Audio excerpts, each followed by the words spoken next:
Hey guys, I wanted to tell you a story. When I was in youth group, and youth group was so important to me because it was finally a place where I felt. Sorry, I'm trying to find a spot for this. There we go. Where I felt like I belonged. And um, was amazing in that respect. I still have friends from my youth group. Um, One day, I went to Bible study, which would be Wednesday night, and then we had youth group on Friday night. That's usually when we went to Carmen concerts or we played games or just about anything else you can imagine. And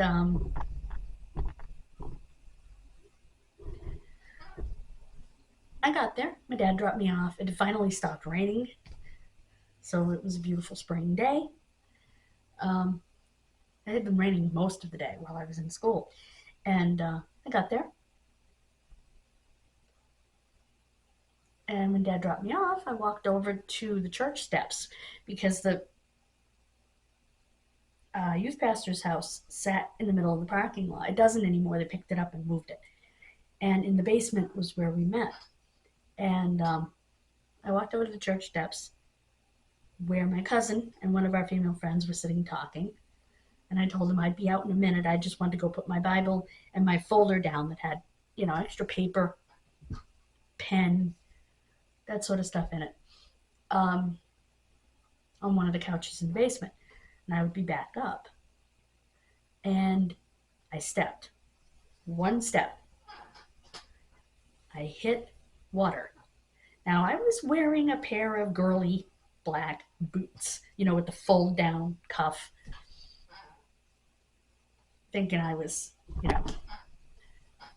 the crafts, And so, for lack of a better way to put it, and I had no traction, and I hit water on that first step. I cartwheeled on my shoulder all the way down the stairs, and apparently on my chin at some point. But um, I hit the floor, and my head was still up, and I felt hands under my head. I kept trying to look. I knew Jesus was right there, and I kept trying to look.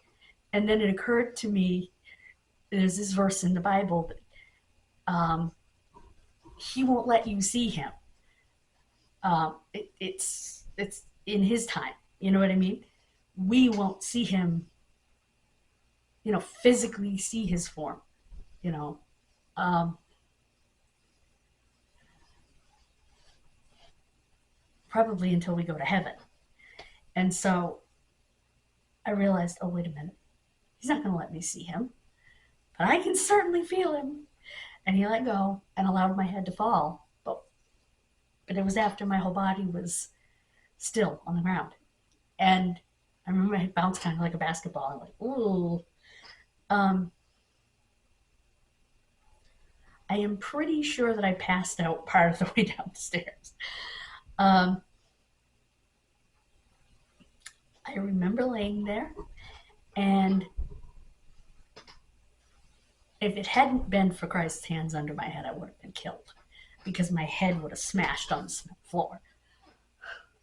Especially seeing how I went down head first.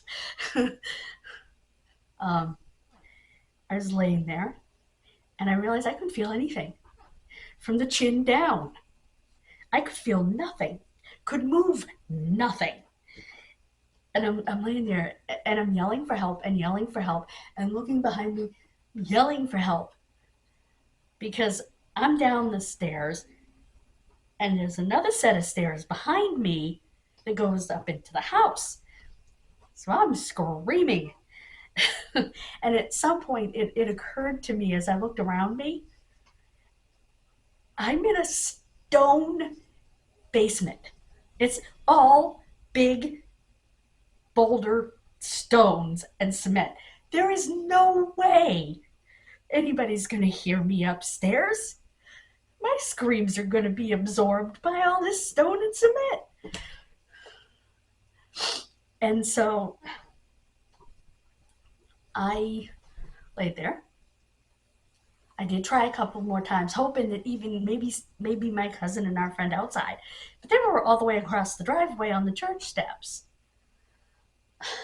They were never going to hear me. So I remember looking around, sort of assessing the situation. You know, I had been taught in high school. Hold on, I gotta change the battery. Okay, I'm back. Fresh battery. I had been taught in my freshman year of high school, the year before, to basic first aid and CPR, and I knew to assess the situation. Now, obviously, the ABCs were all taken care of: airway, breathing, circulation. Because I was breathing, I had an airway, and clearly my blood was circulating. And so, because it was coming out of my shoulder and my leg. So clearly it was circulating. So that was pretty much taken care of. And so, that way. The next thing I had to assess was, what are my injuries?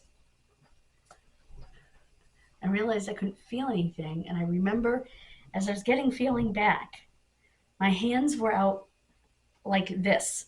They were at my sides, but they were palm up. And I remember my Bible was sitting on my palm. It's like, how did that happen? My Bible is sitting on my palm.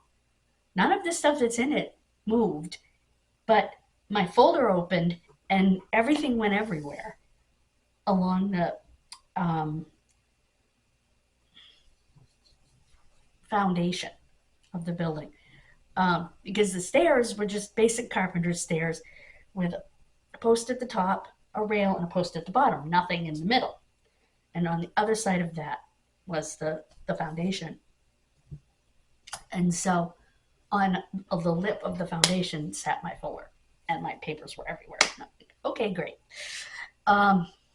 Worry about that later once I can feel something. So I moved my hand out from under my Bible, and I was finally able to feel my hands. And the first pain I noticed, other than my head bouncing, was my chin. My jaw hurt. I had to have bounced my chin off a step. Had to have. And that's what knocked me out. Because I don't remember hitting it, but I remember the pain afterwards. And then my shoulder hurt. And I could turn my head, and I could look at it. And I'm looking, and I realize I still can't feel anything from the waist down. I can't move my legs. I can't feel them. And I'm still not in a panic because I can't feel. Because it hasn't hit me, that it never occurred to me that I wouldn't be able to feel at some point, if that makes sense. It never occurred to me. But I couldn't feel my legs, and I couldn't move them. And when I was finally able to sit up, I used my arms and I sat myself up. Still couldn't feel my legs, but at least I could bend my waist to sit up. I remember looking at my legs and actually laughing, because one leg was up about 2 steps and inside the rail. Like I said, there's only a post at the top and a post at the bottom. So it was on the inside of the post at the bottom, with the toe pointed up the stairs. And my other leg was just kind of out to the side with the toe pointed in the other direction. And it was just really funny how they were laying there. I couldn't feel them. I couldn't do anything about it. But I had to laugh at the way my legs were splayed out. And so I got myself to a seated position, and I remember I grabbed my jeans and pulled my leg out from the stairs and plunked it on the floor. And I do mean plunked it on the floor because I had no control over it. I could feel it, but I still couldn't move it. So when I dropped it, when I let go of my jeans, it just plunked on the floor because I had no control. It was just dead. So I plunked it on the floor, and I just remember thinking how stupid this was. And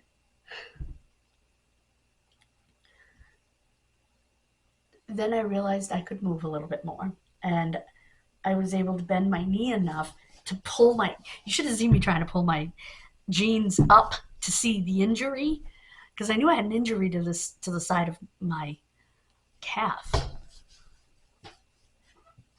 Because I could feel it. It hurt, and I could feel blood. I could feel wet inside my jeans. I knew. And so I'm trying to, because I'm still going through assess. Assess your injuries, assess what you're feeling, and then get help. But you need to know exactly what's going on first. Thank God for that first aid class. And thank good Lord Jesus that he was there. And so I was trying to pull up the jeans. Of course, you're wearing tight jeans. I did finally get them up enough to see that there were like 4 big, nasty scratches down the side of my leg, the side of my calf. The side of my lower leg, where your calf and shin meet. I don't know what you would call that, but on the inside of the leg. And it was just, it was pretty nasty and bleeding. And I remember looking at my shoulder, and I had a scar for years. Right here on the top of my shoulder, I had a perfectly round, I don't know how it ended up perfectly round, wound. And every time it tried to make a scab, I was wearing this yellow shirt that was like one of my favorites. Somebody had given it to me. I think it was Bammy's granddaughter's. I think it was in a pile of clothes they gave me. And that was our landlady. Every time it tried to make a scab, this particular yellow shirt had an open weave. It was a t-shirt, but it was thinner. I mean, it wasn't see-through or anything, but the weave itself was wider. So it kept trying to make the scab into the weave, and I kept having to pull the shirt off, and it would start bleeding again. And ruined my favorite shirt, because obviously blood doesn't come out. And so I just remember how I didn't break my shoulder. I still, to this day, don't know. And because I came down on the shoulder. And I remember having a headache, and my chin hurt. I probably, looking back on it as an adult, I probably should have gone to the hospital, because I probably had a concussion. A mild concussion, but I most likely had a concussion.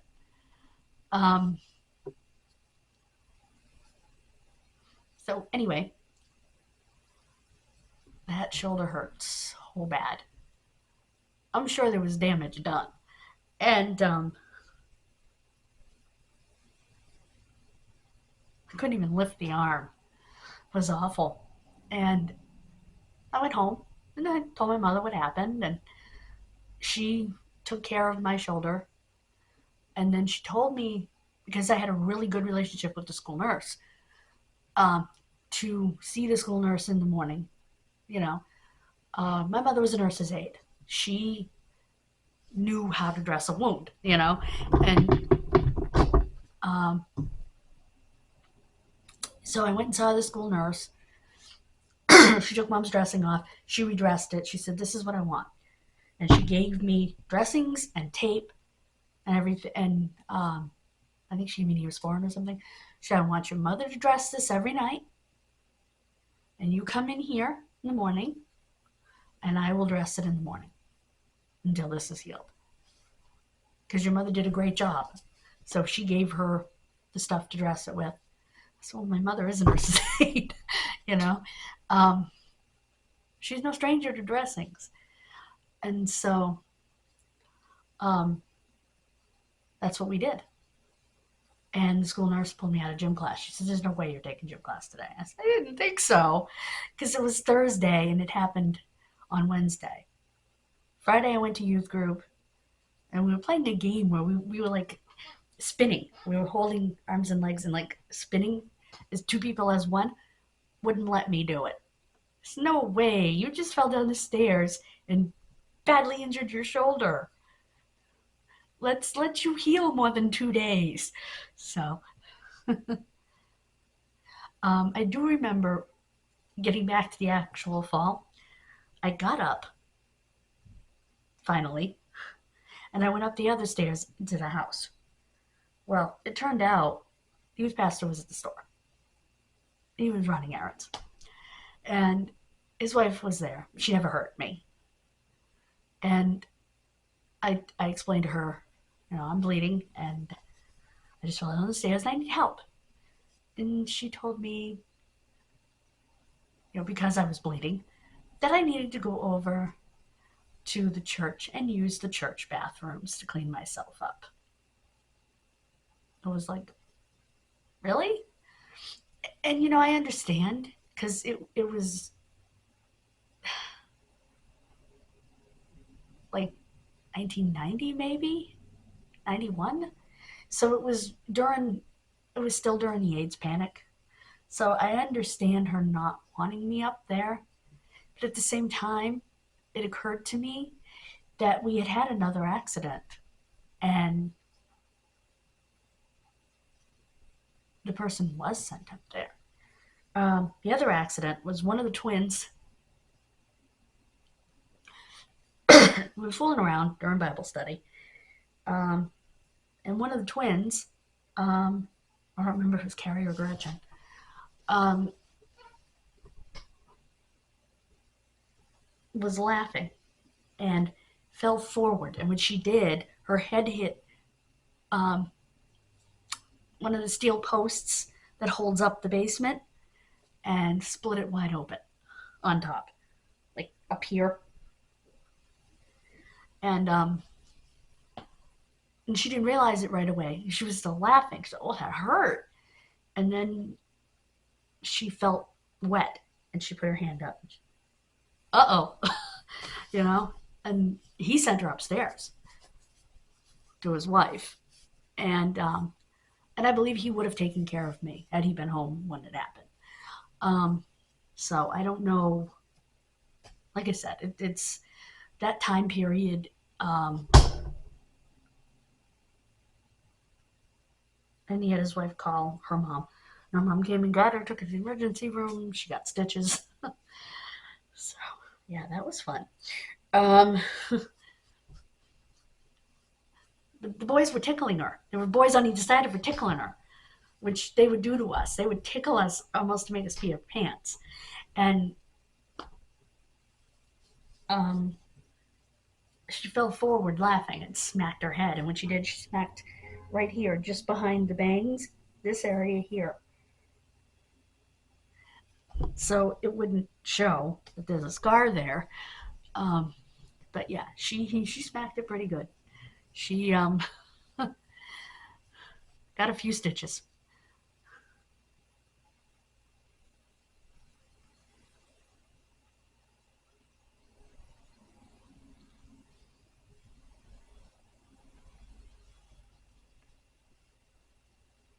She was tough.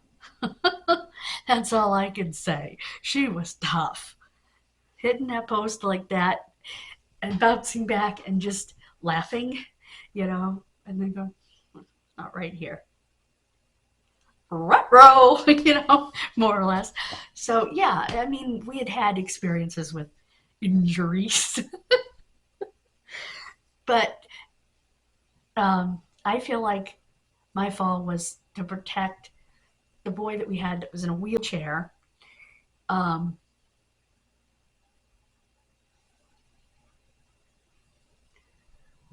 because two of the boys were going to have to carry him down. And one did slip a little bit, but I was able to tell them it's slick from water. The wood stairs are slick. And maybe that's why I fell, like I said, as a warning, you know, for him. And so, and for the boys carrying him down, because it would have been a lot worse if they had slipped and fallen and dropped him out of his, well, they wouldn't have dropped him out of his wheelchair. He had a seatbelt, but they would have dropped him on his head. I mean, that would not have been pretty. So it's a good thing, the way that I see it. But I can guarantee you one thing. Had Jay come down the stairs and seen me laying on the floor, unable to feel anything, 911 would have been called promptly, because I couldn't feel anything. I know now from watching wrestling and stuff, I had what's called a stinger, which is like a whiplash injury of the neck, where the nerve gets impinged on and you lose feeling sometimes, usually for a short period. Like I said, it's called a stinger. And I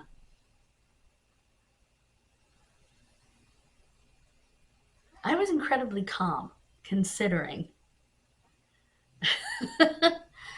um,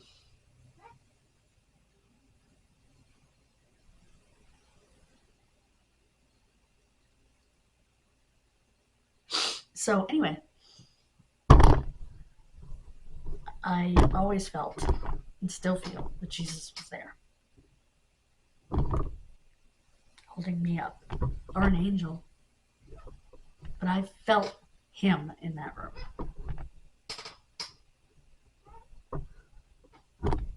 I just remember shaking when I got back up the other stairs, because I had to go up the stairs to the house, back down the stairs to the house, back up the stairs to go over to the church. My cousin's like, "Are you all right?" Yeah, I'm okay. Fact of the matter is, I wasn't. But I didn't know that. Like I said, I think I had a mild concussion. Mostly from whacking my chin on the way down, which I'm pretty sure I did. And it knocked me out for a second, because I don't remember. I remember falling forward, and I think I screamed when I lost my footing. I don't remember anything after that until I hit the floor. Well, until my head hit the floor. I remember feeling, like I said, his hands under my head and my head hit the floor. My body had already settled. And I don't remember any of that. Don't know how I tore up my leg. So, yeah. Pretty sure.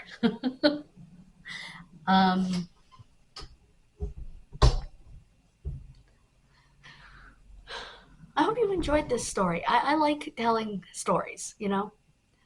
I have been very blessed.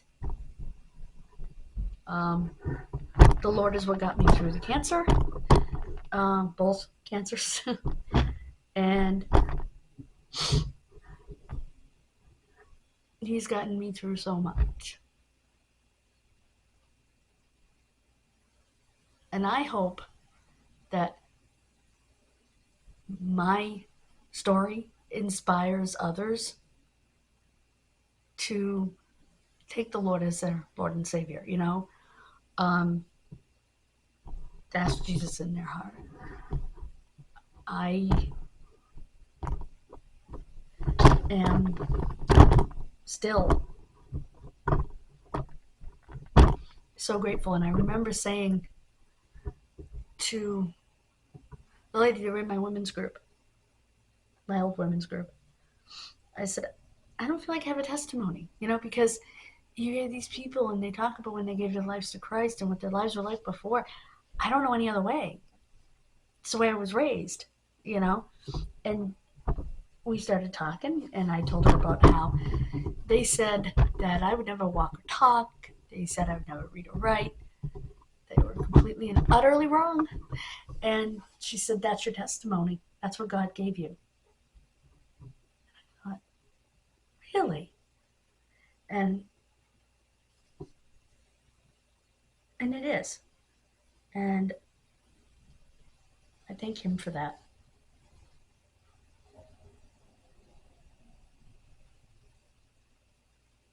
I truly do.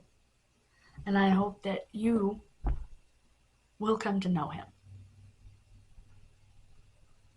the way that I do. Thank you all. Please like, subscribe, comment. Share this video with your friends that you'd like to see come to Christ.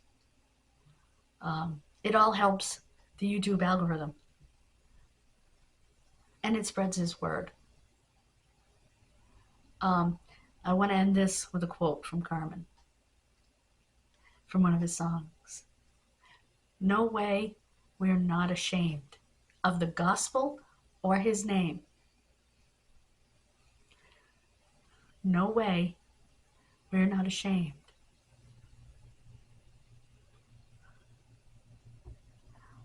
To speak the name of Jesus Christ. God bless you, and bye-bye.